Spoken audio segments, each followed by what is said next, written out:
and it is being chaired by Raila Odinga Party Leader ODM, as well as the proposed chairman, John Mbadi, and also the Secretary General designate, Babu Namwamba, is also here, plus other members of the proposed leadership lineup in the Orange Party. And of course, the leaders who have been expressing concerns with the mode of coming up with a list or with the specific names that have been identified in that list that was crafted in Naivasha are absent.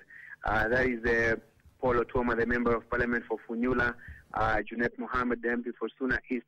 Those are some of the members of the NEC, some of the members of ODM who have differed with the lineup. They are not present. But of course, top on the agenda this afternoon, Hussein, is to try and reach out to the disgruntled members in what Odinga is using as an attempt to heal the rifts within the party. So those members are absent, but the meeting has been going on for about 3 hours now. And any time from now, we expect them to come and address us on the specific issues that we have agreed on during today's NEC meeting. Hussein? Right. Gashuri, so how is that going to work? Are we expecting them to come?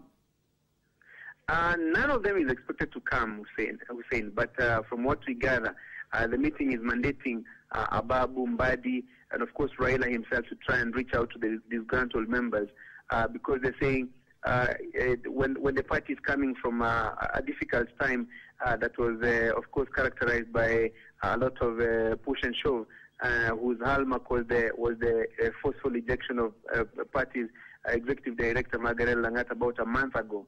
They're saying the party must find a way of bringing on board every member who has concerns about the lineup and try and convince them that not everybody can be chairman, not everybody can be secretary general, not every member can get a top position in the party, and that they should give an opportunity to the lineup that has been agreed on to try and revamp the party ahead of the 2017 general election. So from today's meeting, they want to reach out to them in a structured manner, probably also try and hear their concerns and see whether they can be able to address them. But as we speak, Hussein, the feeling, according to some of the NEC members, is that the list that was agreed on in Naivasha is a done deal. It's a conclusive issue, so to say. So there are very low chances of the list being amended to include the disgruntled members. So they will have to be reached out in one way or another. But the question of trying to substitute one name or the other to accommodate the members who are disgruntled seems seems, according to some members, a matter that is far off for now, Hussein. Right, Gashuri, of course, thank you so much for joining us. Very interesting times there for the ODM party, and of course we'll wait to see what happens. Of course, join Gashuri in our subsequent bulletins tonight to find out what happened there. Now, Chief Justice William Mutunga has reaffirmed that the judiciary's independence must be respected. Mutunga, while commenting on a tough war between the judiciary and other arms of government, however, said they should maintain mutual respect and strike a working balance in their relationship. Now, speaking during a consultative workshop between the judiciary and the Senate, the Chief Justice said that the three arms of government must keep checks and balances without undermining each other. The workshop organized by the Senate is intended to provide a platform for interaction between the two organs that have recently been tussling over varied issues. The three arms of government depend on trust, cooperation, and consultation. If this intricate relationship is not sustained, then the constitutional system itself might collapse. We would like to invite the judiciary to truly help us obey the court orders. We would like to obey them, and we will obey them, but help us to obey them. We must check each other in a manner that does not undermine our respective functions, or in a manner that offends the Constitution, or in a manner that shouts down the other organ when it does its job. All these may be frustrating, but to short-circuit the process is to short-circuit the rule of law. United Democratic Front Party has started its nationwide campaign to sell its agenda as it readies itself for the 2017 general election. Party leader Musalia Mudavadi says the rebranding from UDF to Amani National Congress is a key plank of its strategy as it prepares for a countrywide recruitment drive next year. The race for 2017 is on, albeit a little early, and United Democratic Forum UDF, the party that sponsored Musalia Mudavadi's presidential candidature in 2013 general election, is rebranding. Katika hiyo hali ya rebranding, ndio kwa sababu tunasema sasa tunataka Kasim Sawa Tandaza atuongoze kama mwenyekiti wa kitaifa, tusaidiane na yeye na Wakenya wengine ili umaarufu wa UDF ambayo itabadilika kuwa ANC iwe na uwezo zaidi wakati tutafika uchaguzi ambao utakuja. Na tunaanza mapema. Kwa sasa tunabadilisha chama hicho. We are rebranding the party from UDF to Amani National Congress. Speaking in Mkindu, Kwale County, accompanied by the new party chair Kasim Sawa Tandaza, who hails from the area, party vice chairman Mohamed Yale, and the secretary general Justice Kizito, Mudavadi said that the party is a national outfit that seeks to woo voters from all corners of the country and that he is ready to tackle dissenting voices within the party. Kuna wengine ambao hawafurahi. Alafu labda mkasikia kidogo wengine wakakimbia kotini nini, lakini hii itakwisha. Na kisha kwisha, sisi mwaka ujao tutaanza sasa mbio za kuhakikisha kwamba uchaguzi na kula mashinani tunapata viongozi kutoka grassroots, ndio sasa chama kiwe chenye nguvu na thabiti kabisa. Kama kiongozi rais ile tuko naye leo alikaa chini akaona Musalia anatosha kuwa rais na ako tayari kumwachia, na alimwachia hiyo kiti akamsainia, ingawa baadaye alikuja akabadilisha, na tumulaumu. Sina maanisha Musalia ametosha.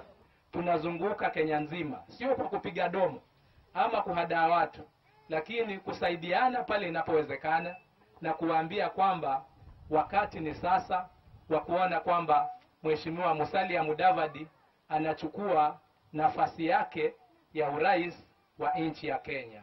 On security, Mudavadi urged the government to up its game in securing the country and put all the security apparatus in order since most businesses, especially in Coast Region, have been severely affected. Alex Kubasu, Citizen Live at 1. Many matatu operators were today found off guard as the cashless fare payment system in public service vehicles took effect. They are yet to comply with the new cashless fare payment requirements, while commuters too are yet to acquire the required payment cards. Patrick Igunza is out and about checking the new system and now joins us live on phone. Igunza, it's a false start as we gather. What's going on?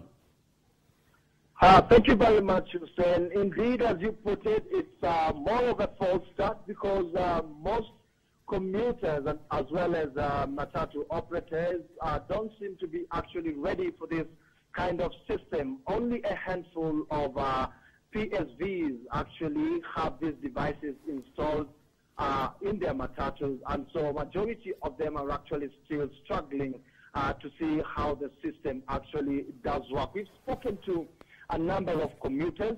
Some of them, most of them rather, claim that they actually have no idea what's going on. They don't know how the card is being used, where to get it, and how to top it up. But then again, we also saw a number of companies actually launching their card today. For instance, KCB, Kenya Commercial Bank, in partnership with a dozen of companies, just launched its Prepare card, which is a cashless payment system. And so it seems like it's a welcome idea, but it might take quite some time before it actually fully takes effect, Hussein. Igunza, you told me earlier you talked to matatu operators about the same. What did they have to say about this? And what does this mean? When are we going to see another deadline being set again? Actually, they are appreciating the move because of the safety that comes with it, because they will not be scared or worried about them carrying cash and perhaps being carjacked and their cash being taken away from them. They believe it's a safe mode of transaction and they will not be quarreling with commuters in regards to change. And also commuters are actually happy because we've always seen the PSVs actually having the tendency of hiking fares whenever they feel like. But with this system, once a fare for a certain particular route has been set, that's exactly what the system will record. And so it's going to be of benefit both to the commuters, matatu operators, as well as the matatu owners. But then they claim that perhaps they need some more time before they actually understand how the system works, and for everyone to be ready to shift both mentally and also on matters finances, because some of them don't understand on how they can actually top up 10 shillings or 20 in their card so that they can use it whenever they are required to pay such an amount as fare. Patrick Ugunza, thank you so much for joining us live on phone about the false start, that is the Matatu cashless payment system. Of course, join him in our subsequent bulletins for more on that.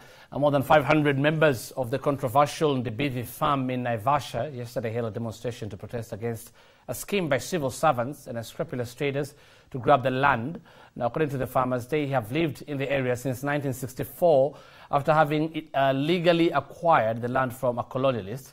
The said piece of land was initially 2,504 acres, but now 1,004 acres have reportedly been grabbed.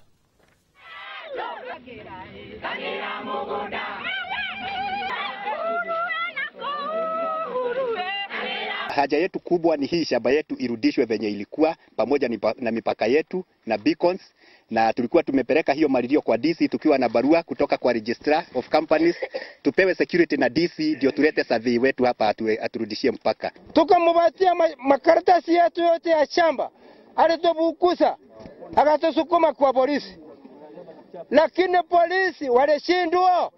Hii wasa tutawasitaki jiri ya kitu gani?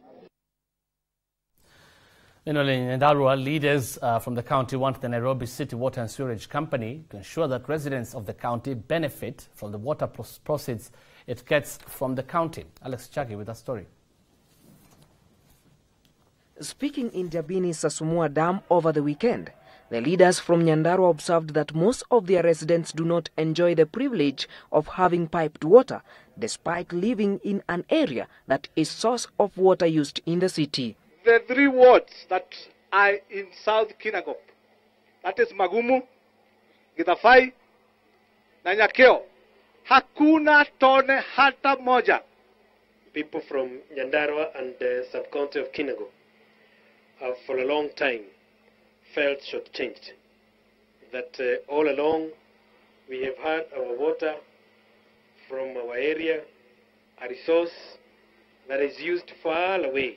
Led by Deputy Governor Waithaka Kirika, Majority Leader Mwangi Gichuki, and Gadara Ward MCA Peter Githenji Nguba, the leaders said that time has come for the region to reap from earnings gained from water resource used in Nairobi, Baringo, and Nakuru counties. Tunataka hivi, na mtusikize watu ya maji Nairobi.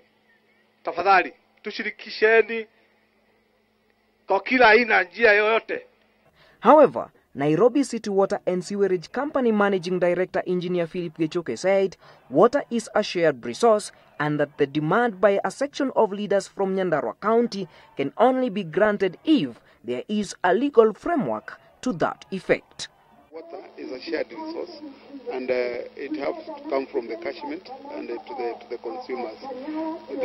The demand by the leaders for some payments to be made, that have to be made to be done through legal framework, which is not there currently. Nyandarua residents are now expressing hope that the National Assembly will enact a law that will ensure revenue from water resources also benefit their sources. Alex Njagi, Citizen Live at 1. 6 people are being held at Kapseret police station for allegedly defiling a 14-year-old girl. The 6 are also accused of terrorizing residents in a wave of crime that has hit the area. Our reporter Tobias Pele tells us more. Business came to a standstill in Kapseret town as police officers carried out a crackdown on the suspected criminals who have been terrorizing the residents at the Kapseret showground and Kapsasur areas. Police had a rough time restraining the residents who wanted to lynch the suspects. Hawezi tumeshika leo. Walivamia Chiefs Camp na wakachukua hasara zote za kijeshi, na imebidi raia kutumia intelligence yao mpaka ikapatikana. It is alleged that the suspects defied a 14-year-old girl when they recently raided a home. Nandi Central DCIO Samson Thoya says the 5 men and a woman in custody will be compelled to identify those who defiled the girl. After she has been treated, she'll come back to the station for an identification parade to find out who exactly among the 5 men has defiled her. And in a separate incident, the suspects reportedly raided an administration police officer's house where they made away with his uniform, which they later used to pose as police officers as they terrorized the residents. Tumeshangaa sana kupata vijana wetu ambao ni vijana tunajua, vijana wadogo, na vijana ambao ni waikanjo. Tunataka kujua waikanjo alitokaje Nairobi, akakuja amefika pande hii. Vijana wetu wadogo hawajandikwa serikali, vijana wako na uniform. We would also urge members of the public not to assume that anybody found at night wearing uniform is a police officer. Interestingly, a copy of the Kenyan Constitution belonging to the police officer was also found among the stolen goods in their possession. The Kapseret and Kapsasur areas have experienced a wave of criminal activities in the recent past, and the residents have called for more action on the part of security officers.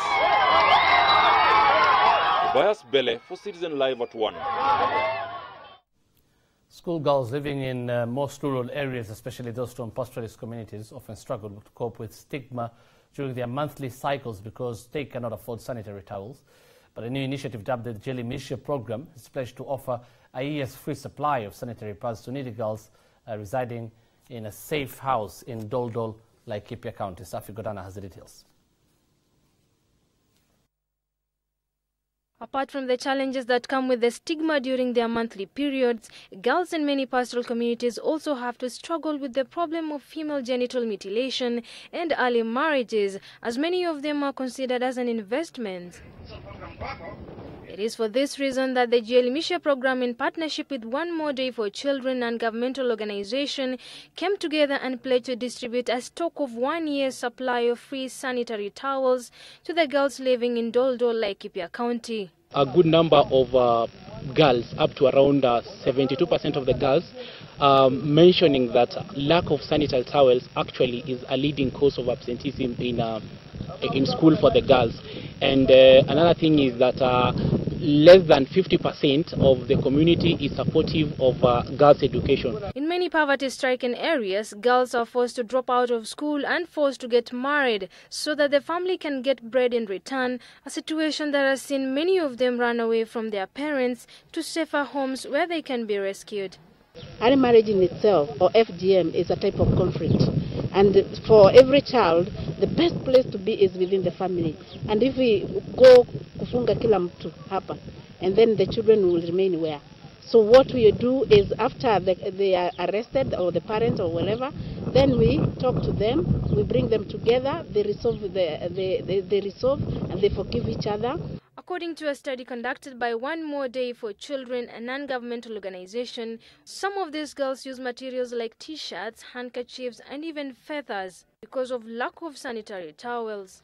Girls miss school up to 5 days a month, up to 15 days a term, and up to 45 days a year. And that is almost half a term because of lack of sanitary towels. And the same girls are supposed to compete with boys who then attend school up to 45 days more in school. Nominated Member of Parliament for Laikipia, Sarah Lekorere, has now called upon the area chiefs and political leaders to come together and join various stakeholders in improving the life and education of pastoralist children.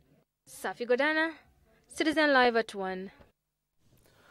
More than 200 people have died in terror attacks since September last year. And those who have survived the attacks are picking up their pieces despite the life-changing injuries they are now nursing. In our second episode of our two-part series, After the Terror, we bring you the stories of brave traders at Gikomba Market who have gone back to their stands after suffering debilitating injuries during a terror attack in May this year. He rises up cautiously, unlike he did 6 months ago. A broken leg, a broken arm, and burnt skin, all bearing the evidence. Nilitupwa juu hivi kwa stima, nikarudishwa chini. Nilistuka siku ya pili, nilistukia nimefungwa mikono yote mbili na mguu kutoka pale chini mpaka hapa kwa ngoti, hadi hiyo mguu yote ya upande wa left, na mkono nilivunjika na nikachomeka.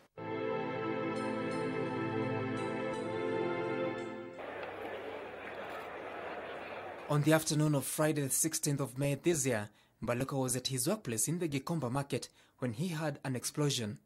Sasa mimi harakati ya kusikia hiyo sauti, mimi mahali nilikuwa nahusia kutoka chini ndio niende kuangalia nini imetokea. Sasa kumbe ile nyingine nao ilikuwa hapo chini. Sasa mimi kutoka chini nikivaa viatu, nao nyingine ilikuwa kwa kibanda yangu. Mimi nikasikia nimepigwa. 10 people died in the attack, in which an explosive device was hurled at a matatu, and second one was said to have been placed near one of the stands at the sprawling market. Mbaluka escaped with his life, but today he bears the scars of the senseless assault. After staying in hospital for 10 days, he will be confined to a wheelchair until October. Sasa nikawa naweza tembea na miti. Sasa ndio mwezi wa 10 ndio nilirudi kazi. Nikaanza tu kufanya tu, sasa sikuwa na otherwise. Tukaendelea tu hivi kama tunateseka na mateso, mtoto anasoma, nyumba tunalipa. Tukaendelea. Sasa nimeona mzee amejaribu, nimesikia nafuu. Saa hii anaendelea kutembea kwenda kazi, na si ati ni kwenda kufanya vile anaweza, ni kujikakamua ndio sasa atafanya nini. He lives here in Kembiu slums, where every day is a struggle to make ends meet. Now with the injuries, his life has taken a new turn, a helpless victim of one of the deadliest terror attacks in Nairobi this year. Although he regularly attends hospital clinic, he is resolved to carry on with his business at Gikomba, where he sells castaway clothes, is unshakable. At the busy bazaar, we find Samuel Masharia, whose story mirrors that of many Kenyans whose lives have been affected by terror. Nilisikia tu mlipuko, na kuba hiyo mlipuko ilikuwa ni ya bomu. Mahali nilikuwa nimekaa chini, mimi nilisikia tu boom, nikaaguka chini. Kuaguka chini, nikajaribu kusimama, nikashindwa. Kujiangalia, nikajipata mguu yangu yote ilikuwa imejaa damu. Masharia suffered 5 injuries on his leg and had to make use of crutches to move around for at least 1.5 months. Still, he has to make his way here to put bread on the table for his family. Maisha ilibadilika kabisa. Ilikuwa gumu kabisa. Sasa kama mimi at least naangaliwa, mambo ya biashara ni lazima ukue ili uendeleshe biashara. Disrupted businesses, heartbroken homes, and most of all, terrified souls that have to live in the shadow of terror. Na kuanga na wasiwasi sana. Ndio inaweza lipuka tena, unavulaianga kukiwa usiku urudi kwa nyumba. 6 months after the Gikomba attack, and more people have continued to die. 28 perished in the most recent attack on a bus in Mandera. But the question remains whether we have learned our lesson as a nation. Immediately hiyo kitu ilifanyika, nilikuwa naona security hapa imeletwa, na kuna roli ilikuwa inasuguka hapa na GSU na polisi wakiwa kwa miguu, na hiyo ilisaidia sana. Lakini after the dust settled, hiyo kitu ni kama imeisha. Since September 2013 Westgate Mall attack, a total of 241 people have lost their lives in different terror attacks in different parts of the country.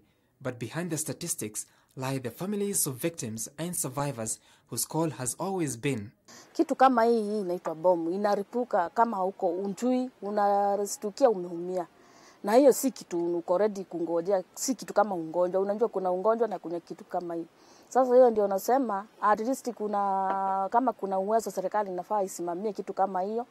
Kama mtu ni mgonjwa, asimamiwe kutoka hapo chini mpaka wakati atapona na atasimama. While the hope is that no more Kenyans should become victims of terror, those whose lives have been scarred by the attacks are getting back on their feet. Sam Gituku, Citizen TV, Nairobi.